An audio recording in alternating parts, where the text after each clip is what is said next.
Hace un año, en el marco del 70 aniversario de la Universidad Católica Andrés Bello, nuestro rector, Francisco José Virtuoso, invitó a 11 académicos a repensar el país en función de las brechas que nos alejan del progreso.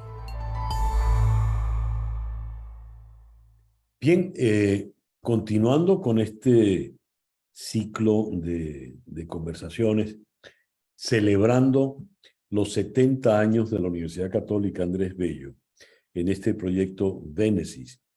En el día de hoy vamos a ocuparnos de un tema fundamental, porque vamos a ocuparnos de nuestra alimentación y el origen de esos alimentos que debemos ingerir. Debemos repensar nuestra organización alimentaria, así se ha titulado el tema, la conversación para el día de hoy. Nuestro invitado fundamental es el doctor Juan Luis Hernández.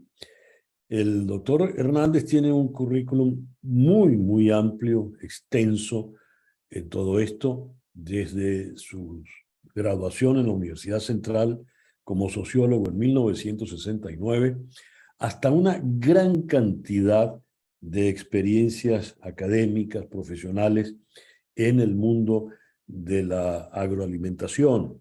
Fue a partir de 1977 miembro del CONICYT, miembro del CENDES de la Universidad Central, fue profesor en los posgrados de la Facultad de Agronomía también de la Universidad Central y vinculado a organismos internacionales como ICA, la FAO de Naciones Unidas, también el PNUD de Naciones Unidas y la Junta del Acuerdo de Cartagena. En 1986 entra en la dirección de la empresa Agroplan, compañía anónima. Muy interesante porque era una firma de estudios y consultoría en el área agrícola, agroindustrial y social que realizó trabajos para las más importantes empresas e instituciones del sector público y privado venezolano, con estudios y análisis de gran significación. El doctor Hernández es toda una autoridad en la materia, es uno de nuestros grandes expertos, de los grandes conocedores del campo venezolano y de sus posibilidades generales. Así que comenzamos nuestra conversación con Juan Luis Hernández. Juan Luis, es un gusto inmenso para mí volver a conversar contigo. A mí también, amigo, cónchale, después de tantos años. Sí. Y después conversamos tanto, hace tantos años. Así es, así es.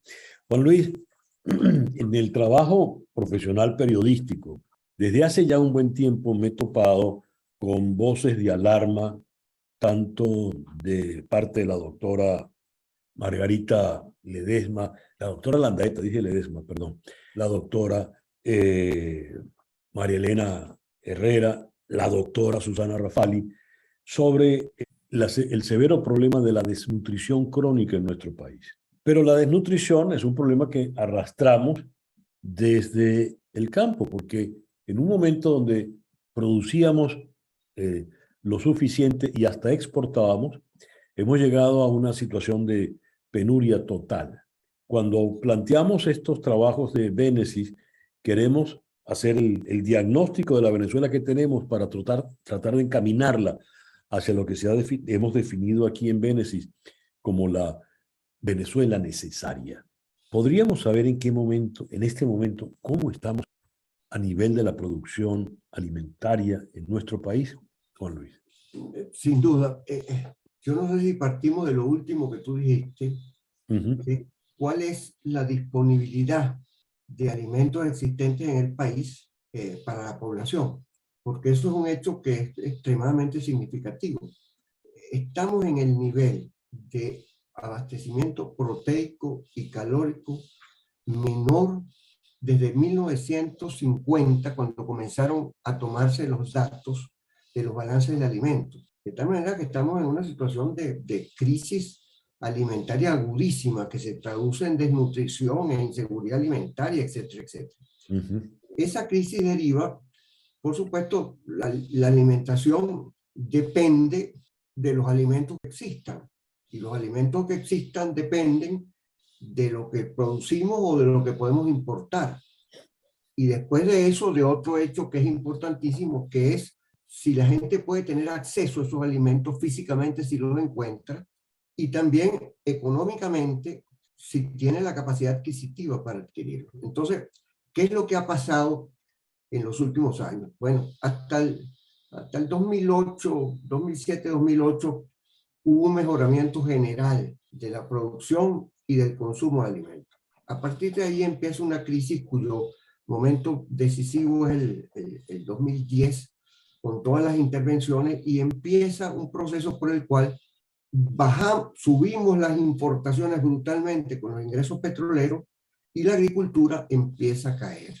Pero todavía la situación alimentaria es buena, no hay problema, porque con el dineral petrolero que tuvimos importamos en volúmenes brutales. Pero ¿qué pasa a partir del 2012-2013? Que empieza a haber un doble proceso. Uno, una caída peor todavía de la producción y también de las importaciones. De tal manera que la disponibilidad de alimentos se cae de manera brutal. Y eso es lo que nos hace conducir a una crisis socioalimentaria terrible como la que vivimos hoy día. ¿Por qué cae la producción de una manera tan dramática, Juan Luis? La producción cae por una manera tan dramática por la forma de intervención de la agricultura, del sector público en la agricultura. La agricultura es el centro de la intervención del socialismo del siglo XXI y también el eje de su fracaso. Ahí es donde se producen los hechos más lamentables. Uno de esos elementos es la intervención de Agroisleña y el control del Estado de todo el suministro de insumos, de maquinarias y de equipos para la agricultura, el control de los precios de los productos agrícolas, la intervención en las agroindustrias, el intento de control de la distribución comercial. En fin, ahí comienza un proceso de deterioro brutal de la cadena agroalimentaria interna. Y eso coincide con que no tenemos reales para importar. Hubo un momento, Juan Luis, en que cuando empieza a caer la producción petrolera, y eso lo reseñas tú en el texto que nos haces llegar, empezamos a compensarlo, dado nuestros grandes ingresos petroleros, empezamos a compensarlo con importaciones. Y cada vez entonces importábamos más y que no nos venía, disculpen la cacofonía, no nos importaba, pues que nuestra producción cayese. Eso era un problema del sector privado, siempre tan despreciado por este régimen. Entonces, hay un momento en que no tenemos ya tanto dinero para poder importar y poder suplir esos anaqueles en los mercados. Ahora bien, puedo hablarte desde una perspectiva clase media, donde el sector de la clase media, en ese momento todavía bastante ancho, bastante ancho, siente el impacto cuando va al mercado y ve el anaquel vacío, y lo poco que encuentra lo ve mucho más caro. Pero en los sectores populares, la situación venía de alguna manera, corrígeme si estoy equivocado, por favor, venía de alguna manera ya en una situación de bastante penuria, de bastante escasez. ¿Por qué, Juan Luis? Bueno, porque todo el sistema de control que estableció el gobierno llevó a una escasez brutal. Esa escasez brutal se traducía, ¿tú te acuerdas?, en las colas. Sí, claro. Era una cosa bárbara. Entonces, claro, desaparecieron buenas partes de las bodegas y los abastecimientos populares y la gente se fue concentrando en los automercados. Esto fundamentalmente, por supuesto, en ciudades más o menos grandes, de las que estamos hablando. Y ahí empezó a haber una escasez brutal. Esta escasez, las medidas que hacía una empresa, que no voy a mencionar, pero que eran importantes, llegó a ser 80% de los productos de alimentarios básicos. Imagínate tú eso. Entonces, ¿qué pasaba? Bueno, que los sectores de clase media y los sectores más pudientes tenían maneras de eludir ese asunto y de volverlos a obtener. Y los sectores populares vivían una situación de desesperación. En la actualidad, ¿cuál es la situación para esos sectores populares y qué porcentaje estarían representando actualmente? Mira, esa situación se acabó radicalmente. La liberalización de Maduro a partir del 2018-19 produjo un disparo de los precios de los alimentos y entonces el problema de la escasez desapareció. En las encuestas que nosotros hacemos, en el 80% de las poblaciones, de las 108 poblaciones, el problema de la ausencia de alimentos no existe. Lo que existe es el problema de la capacidad de la población para poderlos comprar. Y eso se encuentra en un deterioro enorme. Nosotros en marzo de este año, comparándolo con octubre del año pasado, veíamos algunas mejoritas en la población de la Venezuela profunda, porque la otra cosa que tenemos que constatar es que si antes del gobierno de Chávez existían dos Venezuelas radicalmente distintas, hoy por hoy eso está agudizado. La diferencia entre la burbuja de los sectores de clase media en Caracas, en Valencia, en Barquisimeto y en algunas ciudades del país contrasta brutalmente con el deterioro de los sectores de la Venezuela profunda. Entonces, esos sectores están hoy en una situación desastrosa y eso es lo que explica esa migración impensable. Ahora, Juan Luis, has dicho algo que me llama mucho la atención, porque has dicho, el problema no es que no tengan los alimentos, es que no los pueden adquirir, no los pueden comprar, pero esos alimentos están allí. Entonces es un problema de la capacidad económica de la población para poder tener acceso a esos alimentos. Así es. Muy bien. Quiere decir entonces que en este momento el campo venezolano o la industria agroalimentaria venezolana puede suplir todas las necesidades de ingesta de la población. No, porque la caída de la producción agrícola es una cosa dramática. Ok. Absolutamente dramática. Y hay un elemento que a veces no se considera. Evidentemente, todavía la agricultura venezolana, con los medios que tenía hace 10 años, tiene una posibilidad de recuperarse. Pero hay un proceso de deterioro progresivo de la infraestructura, del equipamiento, de las maquinarias, de los equipos.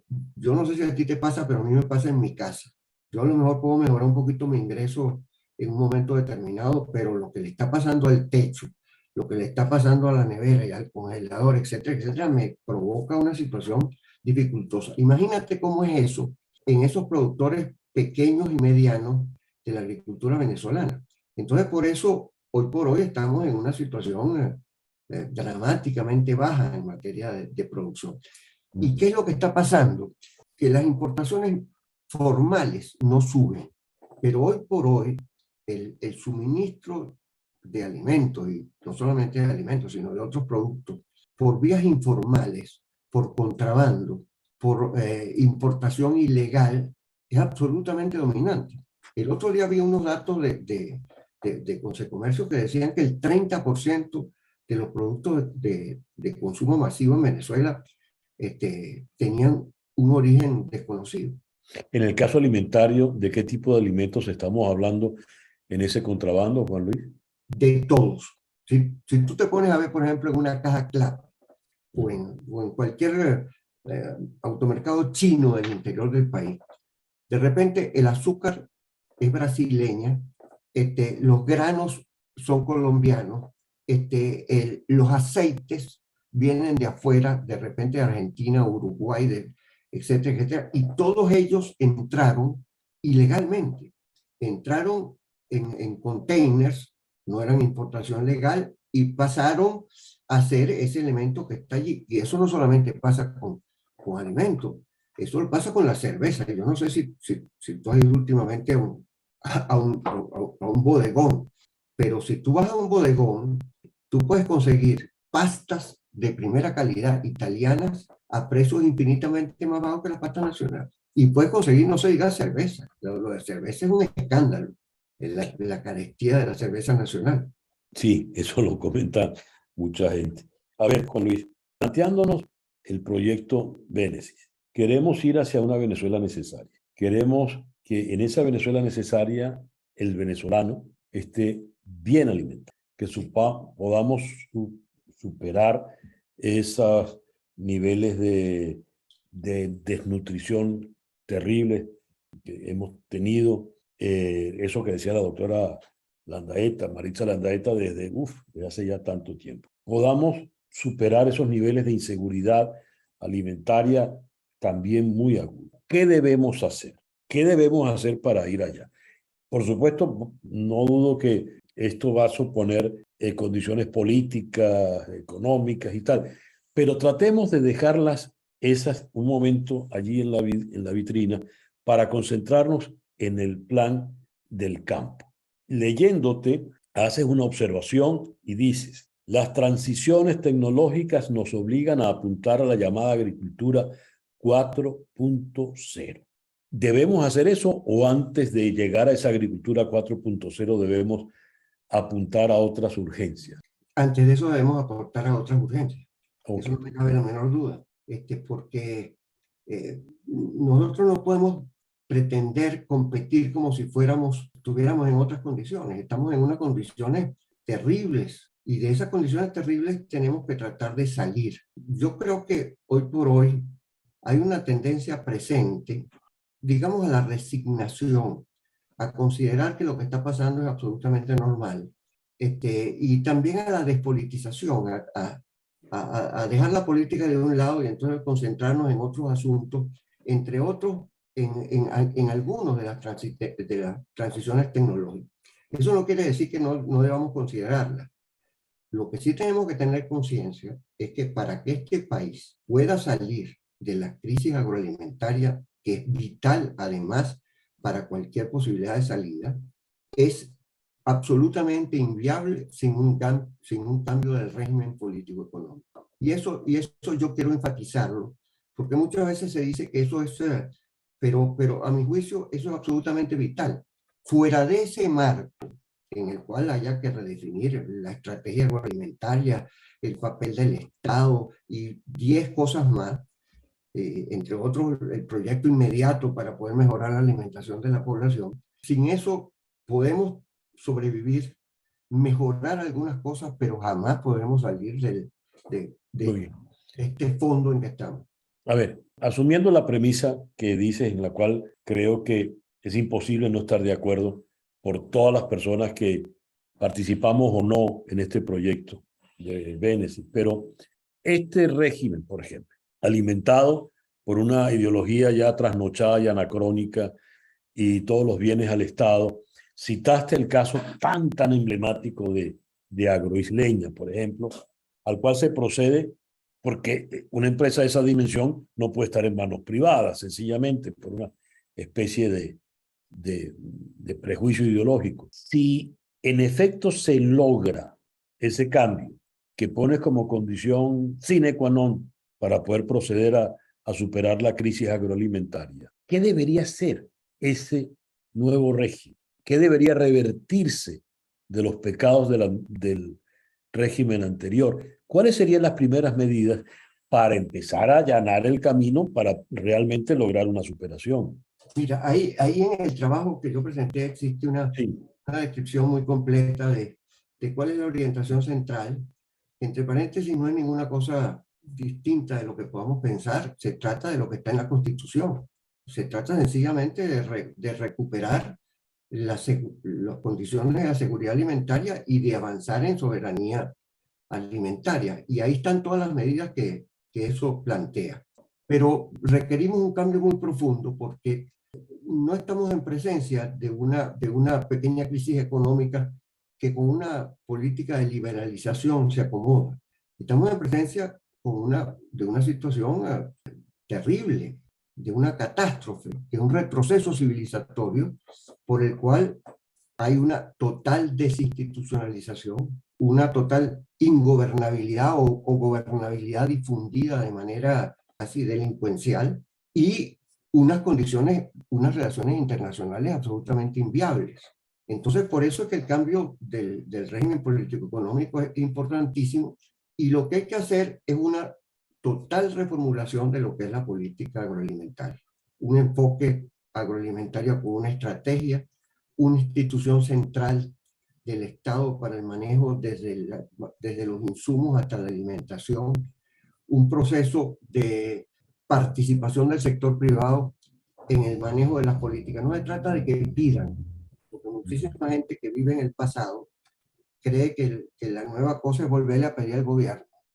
No, se trata de la participación en las cadenas agroalimentarias y en la administración del sistema. Se trata de la reorganización o del avance en la organización de la producción agrícola. Venezuela desarrolló una cosa monumental, que eran los programas integrales de producción. Esos programas integrales de producción comenzaron con ANCA hace muchos años y se desarrollaron por muchísimos años y fueron la causa de la mejoría de la productividad en todo el sector agrícola. ¿De qué se trataba? Se trataba de una organización que no es simplemente una asociación de agricultores para pedir cosas, sino que sencillamente orquestaban el financiamiento con la banca privada, lo cual para la banca era una ventaja brutal. Después de eso, organizaban la provisión de insumos claves para la agricultura. Daban no simplemente una asistencia técnica de consejo, sino que participaban en la organización tecnológica de la producción agrícola. La cosecha se realizaba en común, la comercialización se realizaba en común y eso llevaba después a que esas organizaciones pudieran incluso tener articulaciones hacia adelante. Muchas de esas, por ejemplo, Paso Portuguesa es una organización que produce harina precocida de maíz y eso lo desarrolló en ese periodo. Bueno, esa experiencia que fue vital para Venezuela tenemos que volverla a desarrollar a millón. Y así hay 4 o 5 cosas más que te podría describir más en detalle. Fíjate, tirando la línea hacia el futuro, buscando nuestras proyecciones, hay un tema que tú comentas en tu texto con mucha preocupación y de inmediato uno comparte la preocupación y es el personal humano. Voy a citarte, Juan Luis. ¿Qué podemos esperar del futuro de la agroindustria si muchos bachilleres se están graduando sin ver física, matemática, química y biología en el colegio por falta de profesores? Y va más allá. ¿Recuerdan los 2 posgrados que daba? Tú comentas de 2 posgrados que dabas hace algunos años. Uno de esos posgrados era en Mérida, tenía más de 30 años, y el otro era en Maracay, en la Facultad de Agronomía de la Central y Análisis Económico en la Cultura. Y citas, ninguno de esos 2 posgrados existe ya. No, pero yo creo que las perspectivas de corto plazo no son buenas, pero ahorita te he hecho unos cuentos acerca de cosas que están pasando que sí lo son. A ver. ¿Te las he hecho primero? Como tú quieras, pero estamos desesperados de oír cosas buenas. Está bien. Existe un conjunto de posibilidades interesantísimas. Una de esas posibilidades es el desarrollo de la palma aceitera. La palma aceitera es un cultivo tropical. Hoy, a pesar de que ha disminuido el precio, tiene precios altísimos, tiene formas de organización interesantísimas y existe una posibilidad de desarrollo interesantísimo allí que se está produciendo ya, se está produciendo en escalas relativamente pequeñas, pero se está produciendo. Existen, por ejemplo, en caña de azúcar, existe la posibilidad de eso que hoy se llama la bioeconomía, que no es otra cosa que tratar de que en el conjunto de la producción haya el mínimo de elementos externos comunes, es decir, que tú puedas aprovechar lo que queda en el suelo cuando cortas la caña, que puedas aprovechar después el desperdicio del central, que puedas aprovechar, y eso termina, por cierto, en una industria interesantísima para Venezuela, que es el ron. Bueno, y así existen muchas más, en muy distintas áreas que te podría contar y que ahí están descritas 11 posibilidades interesantísimas. Bueno, otra es la exportación de productos para nichos de mercado. En Europa y en los Estados Unidos los nichos de mercado son una cosa clásica. Pues. La gente que compra productos que no son biodegradables, productos de origen de comercio equitativo, de cualquier tipo de cosa, o productos de altísima calidad, como puede ser, por ejemplo, el café y el cacao venezolano, es una posibilidad interesante de exportación que ya está en desarrollo. Y así también cambios organizativos. Tú sabes que en Venezuela se acabó la industria láctea. Ahorita estamos en terrible riesgo de que en las relaciones con Colombia eso nos destruya. Pero ahora todo el mundo lo que hace, todo productor de leche, lo que hace, si tiene alguna posibilidad, es producir queso artesanal. Es decir, agarra su leche y produce un queso que por lo general no tiene ningún control de calidad y no tiene ninguna condición sanitaria. Y eso es hoy por hoy, a lo mejor el 70% de todo el uso de la leche en Venezuela. Por cierto, uno de nuestros socios tiene un trabajo sobre eso interesantísimo, que es Rodrigo Gil. Bueno, allí existe la posibilidad de organizar a partir de los supermercados y concertándose con alcaldías y con las asociaciones de productores, una cadena que permita crear algunas normas de calidad y de higiene y que permite el desarrollo de una cadena de comercialización que llegue hasta los mercados. Y entonces tú en vez de comprar queso de cualquier categoría, compras un queso que es queso de Altagracia, de Orituco, Duro 2, que tiene unas normas que existen. Bueno, y así hay otras muchas iniciativas posibles. Y eso vale como producto de exportación y tantas otras cosas. Por ahora, eso no es lo más probable en productos de exportación, porque en quesos hay demasiadas normas, pero hay muchos otros productos de exportación. Por ejemplo, ahorita está planteado un proyecto de exportación de derivados de la leche de búfala para hacer mozzarella en países desarrollados. Pero tú lo que vas a exportar no es la mozzarella, tú lo que vas a exportar es un subproducto de la carne de la leche de búfala que sirve para hacer eso. Ahora, quiero llegar a un terreno más o menos idílico y tener idea de cuánto tiempo podría llevarse, asumiendo ese cambio político que ya pusiste como una condición fundamental, a partir tal como están las circunstancias hoy por hoy. Suponte tú que existiera una opción política capaz de enfrentar al gobierno de Maduro y que se produjera un cambio político. Nosotros hicimos las cuentas en la red agroalimentaria de cuál podía ser el crecimiento de la agricultura. Y fíjate una cosa, la agricultura en 2 años podía aumentar 200%. Y sin embargo, no llegar al nivel en que estábamos en el 2008. Por eso es que el plan de abastecimiento de emergencia de productos, si queremos producir a corto plazo una mejora de la situación nutricional, que entre paréntesis, a mi juicio, es un elemento clave, porque la otra cosa es que yo creo que no existe ninguna posibilidad de gobierno alternativo que no tenga sectores que lo adversen. Pues. Claro. Tienes que producir mejoras inmediatas, pero las posibilidades de recuperación en plazos más largos, porque habría que recuperar otros muchos elementos, son más lentas. Es decir, tú tienes un desarrollo muy rápido en el primero, el segundo y el tercer año y después tienes un proceso por el cual volver a llegar a la situación incluso del 2008 te puede tardar 6, 7 años. ¿Y eso cuánto nos llevaría? ¿Cuánto costaría ese proceso? Porque 2 años para recuperar 200% y aún estamos muy por debajo de como estábamos en el 2008. Estamos hablando de algo de envergadura, ¿no, Juan Luis? Nosotros sacamos la cuenta también de eso, de cuánto podía ser en diversos aspectos y en millones de dólares. Y es sin duda un volumen importante, no como algunos pretenden que es un volumen desproporcionado.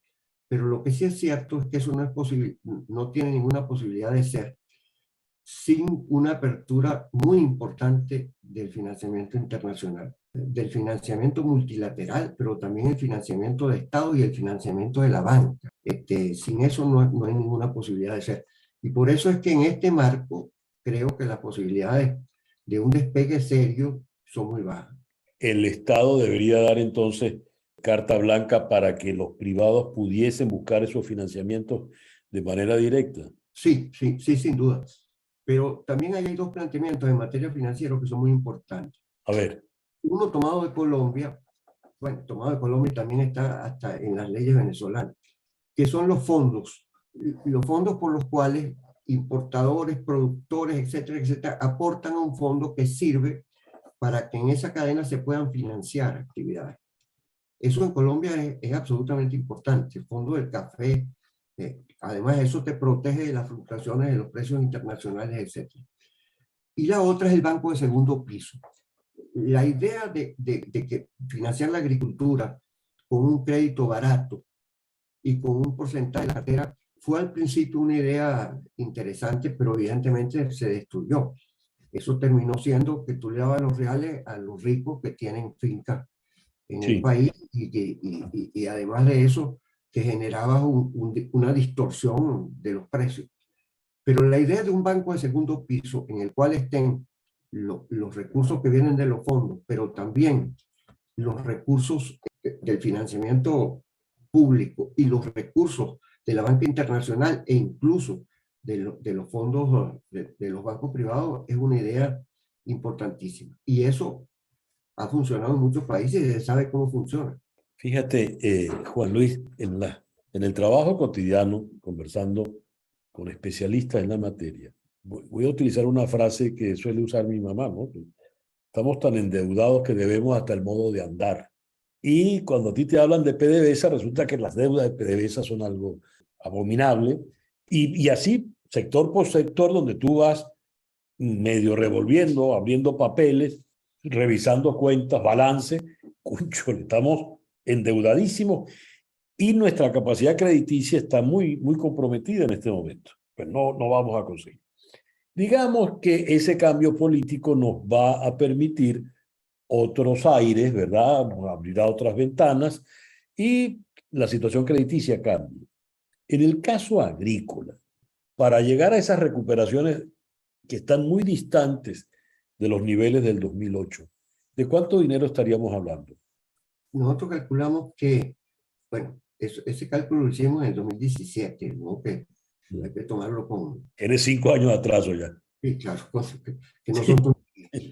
Nosotros estimábamos la recuperación de los recursos para la recuperación del sector agrícola en 5.000 millones de dólares. Al 2017. Sí, en la Es que la actualidad. cifra, frente a lo que uno ha escuchado en otros sectores, es, si se quiere, modesta. Es modesta. En el sector agroindustrial la cosa se complica un poco más, porque hay capacidades instaladas que, bueno, yo creo que en el sector industrial en general hay sectores que se van a tardar muchísimo en recuperarse. Por ejemplo, la industria del mueble, las industrias vinculadas al abastecimiento de los hogares, es muy difícil que tengan recuperaciones porque tienen capacidades instaladas muy altas que surgieron en un momento de boom, sí. Y volver a alcanzar ese nivel se va a tardar muchos años. Yo recuerdo que un viejo amigo que lamentablemente murió me decía que yo creo que va a haber muchas industrias que tienen que vender maquinaria, equipos, etc. En el sector agroindustrial no es el más grave, ni muchísimo menos, porque al fin y al cabo, fíjate, hoy por hoy, la participación de los alimentos en el consumo final de la población, eso está entre el 65 y el 70% del gasto. Es decir, que en Venezuela el comercio es fundamentalmente vender comida. A ver, 2 años pediste por un lado para equipararnos al 2008. Sí. No. Alcanzar un nivel, digamos, even, un nivel parejo que nos permita respirar sin angustia, pues sin ventiladores. ¿Cuánto tiempo nos podría llevar? La verdad es que nosotros no lo hemos calculado estrictamente, pero eso obviamente está por encima de los 10 años. A partir de hoy, por ejemplo. A partir de hoy, porque a partir del 2024 va a estar a más. Ahora, Juan Luis, como última pregunta, si no se hace nada de estas cosas, de estos planes que hemos conversado, ¿cómo nos ves entonces a nivel agroalimentario en 5 años vista, por ejemplo? Si suponemos 5 años, no tengo demasiada capacidad, pero supongamos que nos ubicamos en el 2025. Vale. Es decir, nos ubicamos 3 años. En 3 años. En 3 años, en la producción agrícola van a haber pequeños cambios tecnológicos en sectores relativamente privilegiados, pero también un deterioro brutal de los productores pequeños y medianos, y por tanto, y un deterioro brutal de la infraestructura, del equipamiento, de las unidades de producción. En el sector agroindustrial importador, que va a poder ponerse en algunas cositas, va a mejorar, pero eso va a afectar a un porcentaje relativamente pequeño de la industria. Y desde el punto de vista del consumo de alimentos vamos a seguir en el hoyo. Es decir, vamos a seguir con un porcentaje enorme de la población que está por debajo de los niveles biológicamente necesarios para sobrevivir. Y por supuesto vamos a mantener la emigración dramática, digamos, porque hay una inmigración que no es dramática, que es la gente que se va porque, bueno, pero eso va a continuar. Independientemente de que te iba a decir que en nuestra última encuesta hay un hecho interesante, que es que, bueno, la gente se sigue yendo, por supuesto, de todos esos pueblitos. Y entre paréntesis, eso no se van para Caracas, ni se van para los Estados Unidos, esos no son los del Darién. Esos son los que se van para Colombia y que lo pueden ver en los caminos esos desastrosos en Colombia y en Ecuador. Pero sin embargo han regresado. Hay un volumen de regreso al país que es bajo, por supuesto, pero es mucho más significativo que antes. Juan Luis, te agradezco inmensamente, pues a nombre de la Universidad Católica Andrés Bello y este proyecto Bénesis, tu participación y colaboración abordando el tema agroalimentario, ¿verdad? Muchísimas gracias. César Miguel, qué gusto volver a verte. Lo mismo digo. Bien, muchísimas gracias a los amigos que nos han sintonizado en este podcast del proyecto Bénesis de la Universidad Católica Andrés Bello. Gracias. Bénesis, un país nace de sus ideas. Conoce más visitando la página web venesis.org.